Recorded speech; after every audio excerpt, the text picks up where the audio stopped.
मौलाना मोहम्मद अली जौहर university का असली credit अगर किसी को जाता है तो मरहूम जनाब मुलायम सिंह यादव जी को जाता है। आज़म खान साहब ने अपने खून जिगर से उसमें रंग भरने का काम किया, अपना खून पसीना मेहनत अपनी ज़िंदगी अपना मकसद उस यूनिवर्सिटी को बना दिया। मरहूम मोहतरम अजीज़ कुरैशी साहब ने अपनी सियासी करियर का कुर्बानी दे दी, अपनी गवर्नरशिप की कुर्बानी दे दी और उस यूनिवर्सिटी को अप्रूवल दिया। अनिल गोस्वामी साहब ने उनको टेलीफोन किया और कहा कि सर आप ये काम ना करिए, आप मोहम्मद अली जौहर यूनिवर्सिटी को अप्रूवल मत दीजिए और मौजूदा हुकूमत को गिराने के लिए हमारी मदद करिए।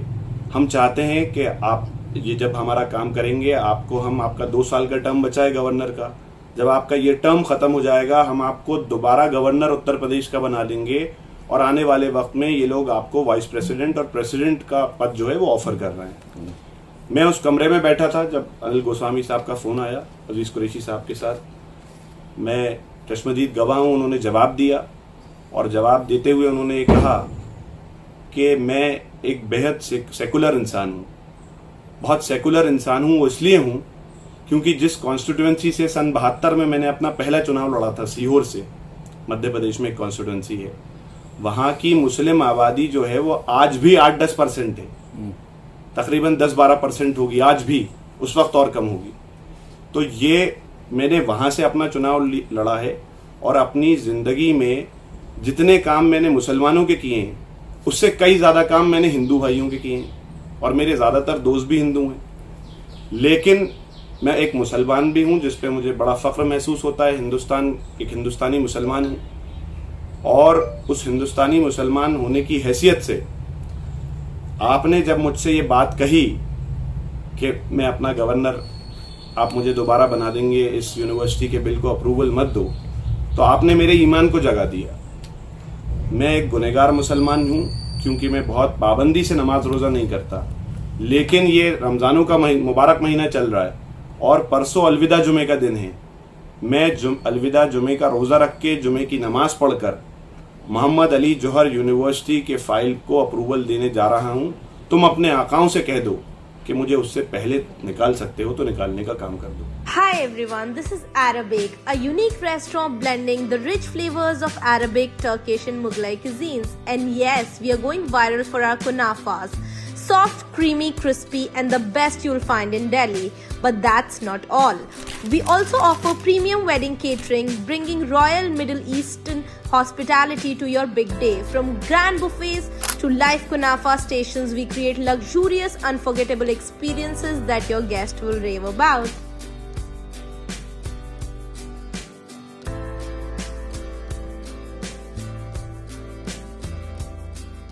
मौलाना मोहम्मद अली जौहर यूनिवर्सिटी, जिस शख्सियत के नाम पर ये यूनिवर्सिटी का नाम रखा गया है, मौलाना मोहम्मद अली जौहर साहब, वो इस देश के जंग आज़ादी के एक बहुत बड़े स्वतंत्र सेनानी थे।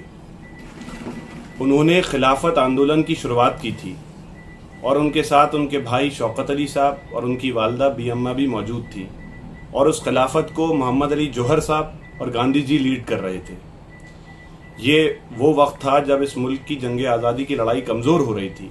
तब उन्होंने खिलाफत मूवमेंट का आगाज़ किया और उसके बाद तमाम तहरीकें शुरू हुई, नॉन कॉपरेशन मूवमेंट और तमाम तहरीकों का आगाज़ हुआ। उनकी अज़मत का अगर हमें अंदाज़ा लगाना है उनके क़द का, तो उनका क़द ये था कि जब वो ऑल इंडिया प्रेसिडेंट थे कांग्रेस पार्टी के, तो पंडित जवाहरलाल नेहरू साहब जो थे वो उनके जनरल सेक्रेटरी हुआ करते थे। मौलाना मोहम्मद अली जौहर यूनिवर्सिटी का असली क्रेडिट अगर किसी को जाता है तो मरहूम जनाब मुलायम सिंह यादव जी को जाता है। मरहूम ने अपने खूने दिल का चिराग जलाकर उस यूनिवर्सिटी को बनाया था और मोहतरम आज़म खान साहब ने अपने खूने जिगर से उसमें रंग भरने का काम किया, अपना खून पसीना मेहनत अपनी ज़िंदगी अपना मकसद उस यूनिवर्सिटी को बना दिया। और मरहूम मोहतरम अजीज़ कुरैशी साहब ने अपनी सियासी करियर का कुर्बानी दे दी, अपनी गवर्नरशिप की कुर्बानी दे दी और उस यूनिवर्सिटी को अप्रूवल दिया जो पिछले 8 या 10 सालों से पेंडिंग पड़ा हुआ था और 2 गवर्नर्स उस पर अपना अप्रूवल नहीं दे रहे थे। ये बात है अजीज़ कुरैशी साहब को जब 2012 में अपॉइंट किया गया उत्तराखंड का गवर्नर, वो कांग्रेसमैन थे हमेशा से, वो आखिरी उनकी जो सांसें थी वो भी एज अ कांग्रेसमैन गुजरी, और 2012 में उन्हें अपॉइंट किया गया, उत्तराखंड का गवर्नर बनाया गया। वक्त ने करवट ली, 2014 में नरेंद्र मोदी साहब हुकूमत में आ गए, उनकी सरकार बन गई, और उस हुकूमत में ने सबसे पहला जो काम किया वो ये काम किया कि वो तमाम सूबों के गवर्नरों को हटाना शुरू किया। तो उसकी शुरुआत उन्होंने गुजरात की लेडी गवर्नर से की थी। ये कारवां आगे बढ़ा और ये कारवां जब पहुंचा उत्तराखंड तक तो हमें ये उम्मीद थी कि हटाया जाएगा सबको, लेकिन बड़ी हैरत की बात थी कि उत्तराखंड के गवर्नरशिप से उन्हें हटाने के बजाय उन्हें उत्तराखंड के साथ साथ उत्तर प्रदेश का भी गवर्नर बना दिया गया। ये एक पैगाम था, एक दोस्ती का हाथ था जो आगे बढ़ाया था मरकजी हुकूमत ने कि आप हमारे साथ मिलकर काम करें। जब अजीज कुरैशी साहब उत्तर प्रदेश के राजभवन पहुंचे तो वहां पहुंचकर उनको एक ऐसी फाइल मिली जो कई सालों से राजभवन के दफ्तर में धूल खा रही थी। अजीज कुरैशी साहब ने उस फाइल पर जमी हुई धूल को साफ किया, उसे पढ़ा, और उसे पढ़ने के बाद ये फैसला किया कि मैं इस फाइल को अपना अप्रूवल देने जा रहा हूं। आज हम उस फाइल को मौलाना मोहम्मद अली जौहर यूनिवर्सिटी के नाम से जानते हैं। जब वो ये सब चल रहा था राजभवन में, उन्होंने एडवोकेट जनरल को बुलाया, तमाम लीगल टीम्स को बुलाया, तो किसी तरह जो ये खबर जो थी वो प्राइम मिनिस्टर के ऑफिस तक पहुंच गई, और उसके कुछ वक्त बाद होम सेक्रेटरी अनिल गोस्वामी साहब हुआ करते थे उस वक्त। तो अनिल गोस्वामी साहब ने उनको टेलीफोन किया और कहा कि सर आप ये काम ना करिए, आप मोहम्मद अली जौहर यूनिवर्सिटी को अप्रूवल मत दीजिए और मौजूदा हुकूमत को गिराने के लिए हमारी मदद करिए। हम चाहते हैं कि आप ये जब हमारा काम करेंगे, आपको हम आपका 2 साल का टर्म बचा है गवर्नर का, जब आपका ये टर्म ख़त्म हो जाएगा हम आपको दोबारा गवर्नर उत्तर प्रदेश का बना देंगे, और आने वाले वक्त में ये लोग आपको वाइस प्रेसिडेंट और प्रेसिडेंट का पद जो है वो ऑफर कर रहे हैं। मैं उस कमरे में बैठा था जब अनिल गोस्वामी साहब का फ़ोन आया अजीज़ कुरैशी साहब के साथ। मैं चश्मदीद गवाह हूँ, उन्होंने जवाब दिया, और जवाब देते हुए उन्होंने कहा कि मैं एक बेहद सेकुलर इंसान हूँ, बहुत सेकुलर इंसान हूँ। वो इसलिए हूँ क्योंकि जिस कॉन्स्टिट्यूएंसी से सन 72 में मैंने अपना पहला चुनाव लड़ा था, सीहोर से, मध्य प्रदेश में एक कॉन्स्टिट्यूएंसी है, वहाँ की मुस्लिम आबादी जो है वो आज भी 8-10% है, तकरीबन 10-12% होगी आज भी, उस वक्त और कम होगी। तो ये मैंने वहाँ से अपना चुनाव लड़ा है, और अपनी ज़िंदगी में जितने काम मैंने मुसलमानों के किए हैं उससे कई ज़्यादा काम मैंने हिंदू भाइयों के किए हैं, और मेरे ज़्यादातर दोस्त भी हिंदू हैं। लेकिन मैं एक मुसलमान भी हूँ जिस पे मुझे बड़ा फ़ख्र महसूस होता है। एक हिंदुस्तानी मुसलमान हूँ, और उस हिंदुस्तानी मुसलमान होने की हैसियत से आपने जब मुझसे ये बात कही कि मैं अपना गवर्नर, आप मुझे दोबारा बना देंगे, इस यूनिवर्सिटी के बिल को अप्रूवल मत दो, तो आपने मेरे ईमान को जगा दिया। मैं एक गुनहगार मुसलमान हूँ क्योंकि मैं बहुत पाबंदी से नमाज रोज़ा नहीं करता, लेकिन ये रमज़ानों का मुबारक महीना चल रहा है और परसों अलविदा जुमे का दिन है। मैं अलविदा जुमे का रोज़ा रख के जुमे की नमाज पढ़कर मोहम्मद अली जौहर यूनिवर्सिटी के फ़ाइल को अप्रूवल देने जा रहा हूँ। तुम अपने आकाओं से कह दो कि मुझे उससे पहले निकाल सकते हो तो निकालने का काम कर दो। और फिर यही हुआ, उन्होंने उस फाइल को अपना अप्रूवल दिया, और उसके बाद उन्हें मिज़ोरम भेज दिया गया, और उसके 2-3 महीने बाद उन्हें हटा दिया गया।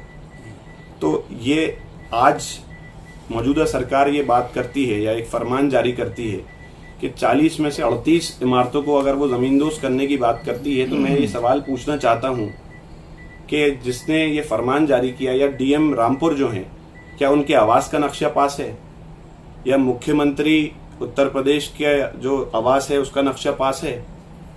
अगर आपको इस तरह से अगर आपको ज़मींदोज़ करनी है चीज़ें, तो आप शराब के ठेकों को ज़मींदोज़ करें, आप बेहयाई के अड्डों को ज़मींदोज़ करें, लेकिन आप ये नहीं चाहते। आपसे मेरी मुराद है उत्तर प्रदेश हुकूमत ये नहीं चाहती कि यहाँ की आवाम के हाथ में कलम हो। वो चाहते हैं कि बच्चों से कलम छीनकर, किताब छीनकर उनके हाथों में सियासी औजार दे दें, ताकि वो हमें आपस में मज़हब में बांट दें और दोबारा इख्तियार में आते रहें। ये इनकी कोशिश है। और ये फरमान मुझे याद दिलाता है एक वक्त जब हिंदुस्तान को सोने की चिड़िया कहा जाता था, तब एक बहुत विशाल यूनिवर्सिटी हुआ करती थी जो बुद्धिस्टों ने बनाई थी, जिसका नाम था नालंदा यूनिवर्सिटी। तारीख गवाह है, हिंदुस्तान ने उस यूनिवर्सिटी को जलते हुए देखा है। इनका मकसद है कि ये एक दूसरी नालंदा यूनिवर्सिटी बनाना चाहते हैं, मोहम्मद अली जौहर यूनिवर्सिटी को।